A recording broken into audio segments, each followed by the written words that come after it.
बोलो श्री कृष्ण भगवान की जय हो। श्री भागवत महापुराण की जय हो। श्री भागवत महापुराण में 70वां अध्याय चित्रकेतु को पार्वती का श्राप। श्री सुखदेव जी ने कहा, परीक्षित, भगवान शंकरण के अंतर ध्यान होते ही विद्याधर चित्रकेतु आकाश मार्ग से स्वच्छद घूमने लगा। वह करोड़ों बरस तक सुमेरु पर्वत की घाटी में विहार करता रहा। उसके शरीर का बल और इंद्रियों की शक्ति जरा भी कम नहीं हुई। बड़े बड़े सिद्ध और चरण विद्याधर चित्रकेतु की स्तुति करते रहते, इससे उसे बड़ा घमंड हो गया। एक दिन विद्याधर चित्रकेतु भगवान शंकरण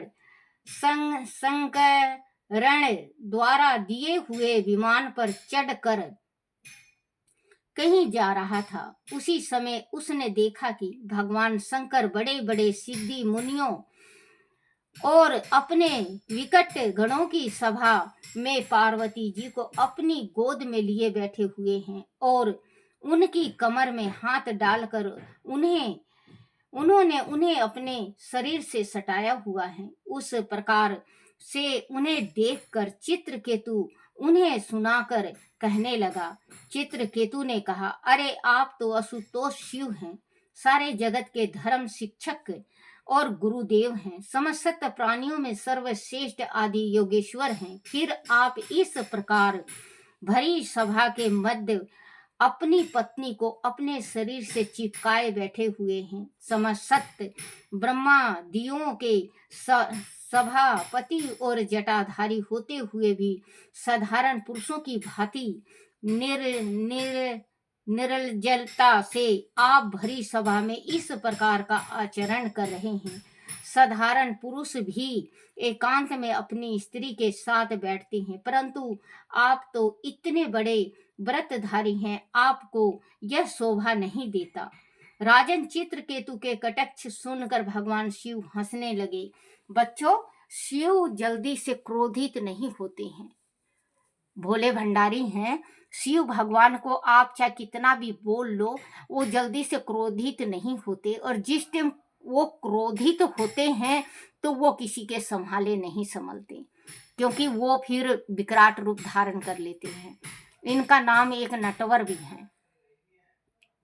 किसी ने भजन गाया है, नटवर नागर नंदा भजो रे मन गोविंदा। कृष्ण भगवान का नाम भी नटवर है, इनका और शंकर भगवान का नाम भी नटवर है। नटवर नागर नंदा भजो रे मन गोविंदा। नटवर नागर नंदा भजो रे मन गोविंदा। सब नदियों में सब सखियों में राधा जी बड़ी हैं। सब सखियों में राधा जी बड़ी, सब गोपियन में राधा जी बड़ी हैं। सब तीर्थों में गंगा भजो रे मन गोविंदा। नटवर नागर नंदा भजो रे मन गोविंदा। सब नदियों में गंगा जी बड़ी हैं। सब नदियों में गंगा जी बड़ी हैं। सब व्रतों में एकादशी भजो रे मन गोविंदा। सब व्रतों में एकादशी भजो रे मन गोविंदा। नटवर नागरी नंदा भजो रे मन गोविंदा।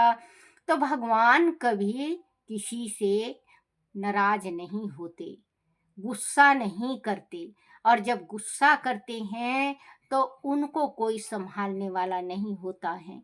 दक्ष के ऊपर गुस्सा किया था इन्होंने, जो नृत्य किया था जटा से अपने गन निकाले थे और उनका तहस नहस कर दिया, गर्दन कट गया। फिर प्रसन्न भी हो गए, भोले भाले हैं, तुरंत मन भी जाते हैं।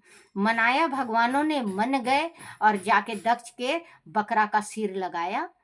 तभी से पूजा करो, पूजा करने में बम बम जरूर करते हैं। 3 दफे बम बम का उच्चारण जरूर बोलना चाहिए शिव मंदिर में भीतर घुसते ही। जैसे ही भीतर घुसो, बम बम बम बम शिव बोले जरूर करना चाहिए, क्योंकि उस टाइम शिव भोले ने ये कहा था कि अगर जो कोई भी बम बम करेगा उसका पूजन मैं लूंगा, नहीं तो मैं पूजन नहीं। कई चीज है बच्चों, शिव भोले के मंदिर में जाते हैं, डायरेक्टली जाके जल चढ़ा देते हैं, उससे भगवान पूजा स्वीकार नहीं करते। सिर्फ वो नहलाना होता है, स्वीकार नहीं होता। और जल चढ़ाना है तो आप सबसे पहले जैसे ही घुसो, दहलीज को नमस्कार करो, सिर नवा के बम बम का उच्चारण करो। फिर इसके बाद आप चारों दिशा में पानी, जल जो ले गए हो जल चढ़ाओ। शिवलिंग के बीच, शिवलिंग बीच में हो, चारों तरफ जल चढ़ाओ, जलाधारी के पास चढ़ाओ 2 दफे, और 2 दफे उनके पीठ के तरफ चढ़ाओ।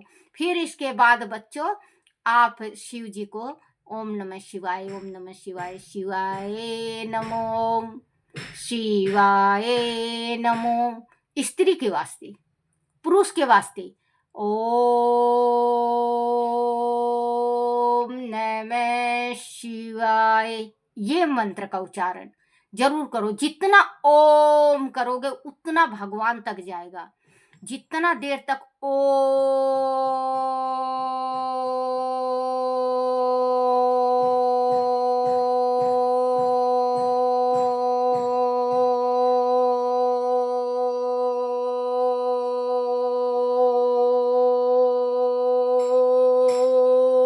नमः शिवाय इतना करोगे तो भगवान तक जाएगा, क्योंकि भगवान बहुत ऊपर हैं बच्चों।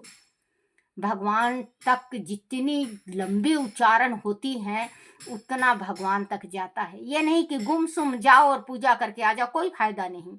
भगवान के पास जाओ, शिव रटे शिव रटे शिव रटे ले, छोड़ दे कपट मन हरि रट ले, भोले रटे भोले रटे भोले रट ले, छोड़ दे कपट मन भोले रट ले, ओ शंभू रट शंभू रट शंभू रट ले, छोड़ दे कपट मन भोले रट ले।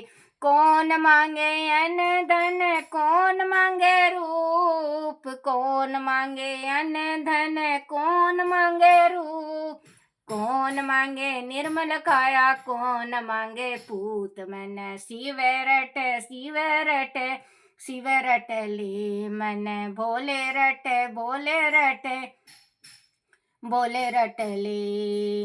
निर्धन मांगे अन धन, कोढ़ी मांगे रूप, निर्धन मांगे अन धन, कोढ़ी मांगे रूप, कलंकी मांगे निर्मल काया, बांझ मांगे पूत मन, शिव रट शिव रट शिव रट ले मन, भोले रट भोले रट भोले रट ले।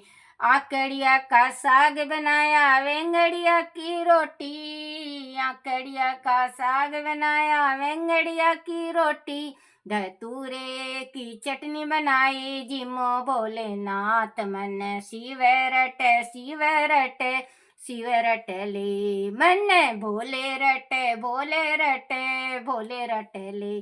क्योंकि भजन एक भगवान की भक्ति में जरूर होनी चाहिए।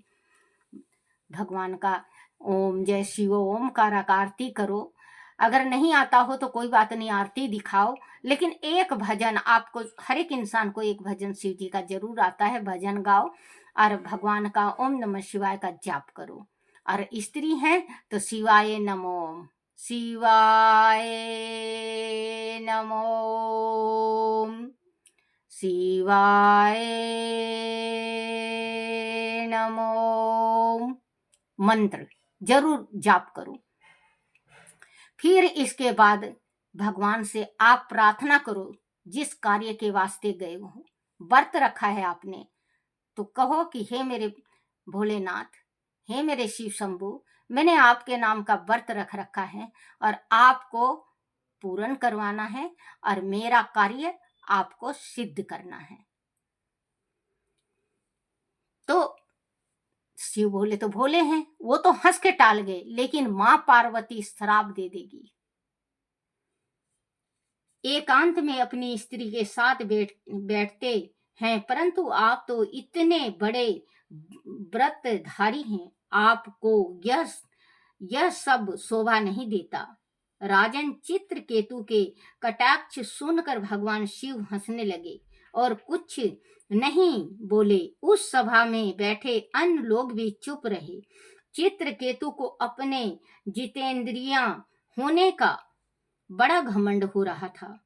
पार्वती जी से उनकी यह दुष्टता सहन नहीं हुई। वह क्रोध में भरकर बोली, दुष्ट तो किस प्रभु का शासन मानता है? क्या तेरा प्रभु निर्जल और पापियों को दंड इसी प्रकार से देता है? ऐसा लगता है कि स्वयं ब्रह्मा जी, भृगु, नारद, सनकादि ऋषि, कपिल देव और मुनि भी धर्म के रहस्य को नहीं जानते। तभी तो यह धर्म की मर्यादा का उल्लंघन करने वाले भगवान शिव को यह आकर नहीं रोकते। वह महापुरुष ना जाने क्यों भगवान आशुतोष के चरण कमलों की वंदना करते हैं। इस छत्री ने तो अहंकार वश पल भर में ही जगत का कल्याण करने वाले भगवान शिव का तिरस्कार कर डाला और अपनी ढीठता प्रदर्शित की है। यह निश्चित ही दंड का पात्र है। इसे अपने बड़ापन का बड़ा घमंड है। यह मूर्ख भगवान श्री हरि के चरणों में रहने योग नहीं है। दूर मते, तू पापी असुर योनि में ही जाएगा, तो फिर कभी किसी महापुरुष का तिरस्कार नहीं कर पाएगा। परीक्षित, इस प्रकार पार्वती जी ने चित्रकेतु को श्राप दे दिया। श्राप सुनकर चित्रकेतु विमान से उतरकर माता पार्वती के सामने आ खड़ा हुआ और बोला, माता मुझे क्षमा करें, मैं बड़ी प्रसन्नता से आपका श्राप स्वीकार करता हूँ, क्योंकि देवता लोग मनुष्य को उनके भाग और कर्मों के अनुसार ही फल प्रदान करते हैं। हे देवी, यह जीव अज्ञान से मोहित होकर इस संसार चक्र में भटकता रहता है और सुख दुख भोगता रहता है। आत्मा उसे कोई सुख दुख नहीं देता। जो अज्ञानी हैं वह ही एक दूसरे पर दोषारोपण किया करते हैं। त्रय तपो से युक्त इस संसार में सुख दुख, स्वर्ग नरक, श्राप और अनुग्रह जीवन का स्वाभाविक प्रवाह है। माता, इस संसार में परमात्मा ही सुख दुख के विधाता है। श्री हरि तो माया और मन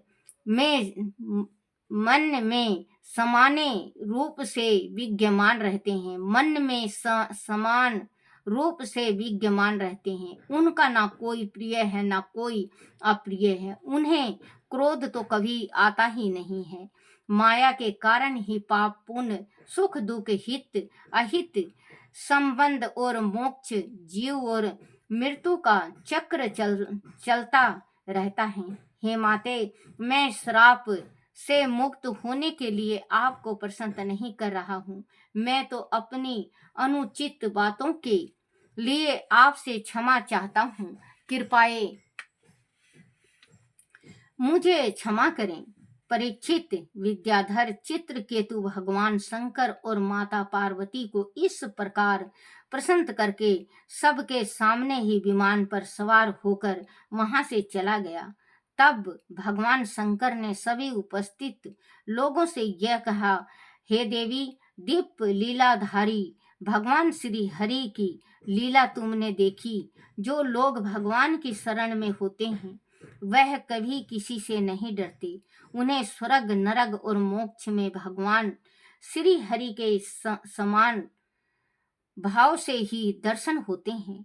जिन जीवों का भगवान की लीला से देह सही संयोग हो जाता है, सपन उन्हें सुख दुख, जन्म मरण, श्राप, अनुग्रह आदि धुंधु रूप में ही प्राप्त होते हैं। जैसे सपन में ब्राह्मण भेद से सुख दुख की अनुभूति होती है और जागृत अवस्था में ब्रह्मवश माला को ही वह सर्प समझ लेता है, उसी प्रकार मनुष्य ज्ञान अज्ञानता के कारण आत्मा में देवता, मनुष्य, राक्षस, महात्मा आदि गुण दोष की कल्पना कर लेता है। जिसके पास ज्ञान और वैराग्य का बल होता है, जो भगवान वासुदेव के श्री चरणों में भक्ति भाव रखता है, उनके लिए इस जगत में कोई भी वस्तु ये हैर्य नहीं है, उपादेय नहीं है। इसीलिए वह उनसे राग देश नहीं करते। भगवान की लीला का रहस्य जानना अत्यंत कठिन है। वह सभी प्राणियों के आत्मा हैं, इसीलिए सभी प्राणियों के प्रिय हैं। वह परम भाग्यवान चित्रकेतु भी उन्हीं भगवान श्री हरि का प्रिय अनुचार है, शांत और समदर्शी है। मैं भी उन श्री हरि का प्रिय हूँ, इसीलिए उनके विषय में तुम्हें किसी प्रकार का भी आश्चर्य नहीं करना चाहिए। परीक्षित, इस प्रकार भगवान शंकर ने उपदेश देकर पार्वती को शांत किया। भगवान के परम प्रेमी भक्त आदि चाहते तो वह भी बदले में देवी पार्वती को श्राप दे सकते थे, परंतु उन्होंने उन्हें कुछ भी न कहकर उनके श्राप को सर्व स्वीकार कर लिया। साधु पुरुष का यही लक्षण होता है। राजन, यह ही विद्याधर चित्रकेतु दानव योनि का आश्रय लेकर तष्टा के दक्षिणी अग्नि से पैदा हुए थे और उनका नाम वित्रासुर पड़ा। बच्चों, ये वित्रासुर था जो माँ पार्वती के श्राप से ये राक्षस योनि में आया, लेकिन भगवान को हृदय में रखा, भगवान को नहीं भूला। तो माँ पार्वती ने श्राप दिया था इनको कि जा तू राक्षस हो जा, तेरी जो स्वभाव है, तेरा जो विनती है वो राक्षसी जैसा है, तू राक्षस हो जा। लेकिन ये राक्षस बना, जन्म लिया अग्नि देव के उससे, और फिर इसके बाद इन्होंने इंद्र के हाथ दधीची के हड्डियों से ये मरा, फिर ये इनको मोक्ष हुई। तो बच्चों, कहते हैं कि जो कुछ भी होने वाला है परमात्मा ऊपरी से पहले ही बना के भेजता है। हम किसी का दोष देते हैं, किसी को दोष दे देते हैं कि तुम्हारे वजह से हुआ, हमारे घर की बहू शुभ नहीं आई, हमारे घर का बेटा शुभ नहीं हुआ, हमारे घर की बेटी शुभ नहीं हुई, हमारे घर का जमाई शुभ नहीं आया। ये दोष देना बंद करो, ये दोष किसी को नहीं देते। पराये घर की बेटी लेके और आप उसको ताना देते हो, ये गलत बात है। किसी का बेटा आता है, आपके जमाई बनता है, ये आप जो ताना देते हो कि जमाई ठीक नहीं आया, ये गलत बात है। तकदीर का खेल है, तकदीर का खेल है। किसी के कोई कहता है ना बच्चों कि मेरी बेटी हुई, मेरा नौकरी लग गया, मुझे राजपाट मिल गया, ये मिल गया, वो मिल गया, मुझे केस जीत गया, और कोई कहता है कि मुझे बेटा हुआ, मैं बर्बाद हो गया, हम दाना दाना के लिए मोहताज हो गए। ये सिर्फ पग फेरा है, वो मूल है माँ का धरती का और गर्भ का बच्चे का जो तख्ता पलट देता है। क्योंकि जिस टाइम माँ गर्भवती होती हैं उस टाइम कोई ऐसा ग्रह होता है जो कि हमारे घर में शुभ नहीं अशुभ हो जाता है। तो बच्चे को दोष देना बंद करो, क्योंकि बच्चा इस धरती में आया भी नहीं है और उसी को दोष देना स्टार्ट कर देते हो तो आप पाप के भागी बनते हो। तो पार्वती माँ ने श्राप दिया था तो ये राक्षस बने, राक्षस बन के और फिर इसके बाद दधीची के उसमें जो दधीची का हड्डी था उससे मरे, क्योंकि उन्होंने हरि भजन नारायण का जाप किया था। बहुत ही बरस तक, कई हजारों साल तक नारायण नारायण का भजन गाते रहे। श्रीमन नारायण नारायण हरि हरि, श्रीमन नारायण नारायण हरि हरि, तेरी लीला सबसे न्यारी न्यारी, शिव हरि हरि शिव हरि हरि, श्रीमन हरि हरि। तो कहते हैं हरि का जाप करना चाहिए। देखो दधीची का हड्डियों से राक्षस की मृत्यु हुई, नहीं तो उसको मारने वाला कोई नहीं था संसार में। तो ये वित्रासुर थे, वित्रासुर थे जो चित्रकेतु, पहले चित्रकेतु थे जो पार्वती के श्राप से वित्रासुर हुए। राजन यही विद्याधर चित्रकेतु दानव योनि का आश्रय लेकर तौष्ठा, तौष्ठा मतलब इसने इंद्र ने मारा था विश्वा को, उसके पिता तौष्ठा के दक्षिण अग्नि से पैदा हुए थे और उनका नाम वित्रासुर पड़ा था। परंतु भगवान की भक्ति से वह कभी विलग्न नहीं हुए। वित्रासुर के जन्म का यही वृत्तांत है, जिसके कारण उन्हें दैत योनि में जन्म लेना पड़ा। चित्रकेतु का यह पवित्र चरित्र केवल उन्हीं का नहीं, समस्त विष्णु भक्तों का महात्म है।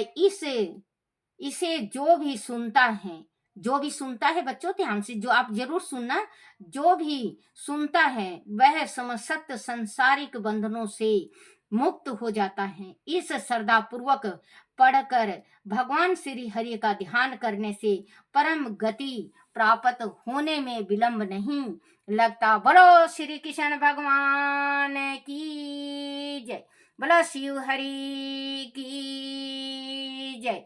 इतना तो करना स्वामी जब प्राण तन से निकले, इतना तो करना स्वामी जब प्राण तन से निकले, तेरी सांवली सूरत हो, तेरी सांवली सूरत हो, तेरी तिरछी चरण धरी हो, होठों पे मुरली बजती हो, जब प्राण तन से निकले, इतना तो करना स्वामी जब प्राण तन से निकले। गोविंद नाम मुख में, गोविंद नाम मुख में, जब प्राण तन से निकले, इतना तो करना स्वामी जब प्राण तन से निकले। मुख में गंगा जल हो, मुख में गंगा जल हो, तुलसी का दल मुख में हो, तुलसी का दल मुख में हो, यमुना के किनारे हो, तुम सांवरे निकट हो, जब प्राण तन से निकले, जब प्राण तन से निकले। बोलो श्री कृष्ण भगवान की जय हो।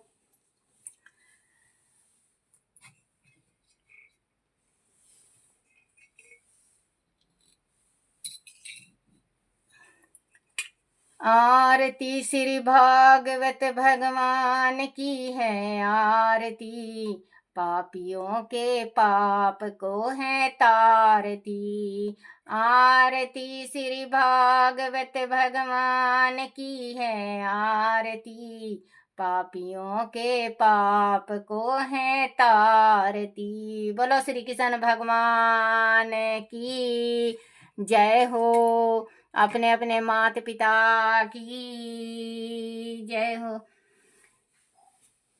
रुच रुच भोग लगावे मेरे कान्हा, रुच रुच भोग लगावे मेरे कान्हा, रुच रुच भोग लगावे मेरे कान्हा जी, रुच रुच भोग लगावे मेरे कान्हा जी, रुच रुच भोग लगाओ मेरे हरि जी, रुच रुच भोग लगाओ मेरे हरि जी। सब अमृत बन जाए मेरे हरि जी, सब अमृत बने जय मेरे हरि जी, रुच रुच भोग लगाए मेरे हरि जी, रुच रुच भोग लगाओ मेरे हरि जी।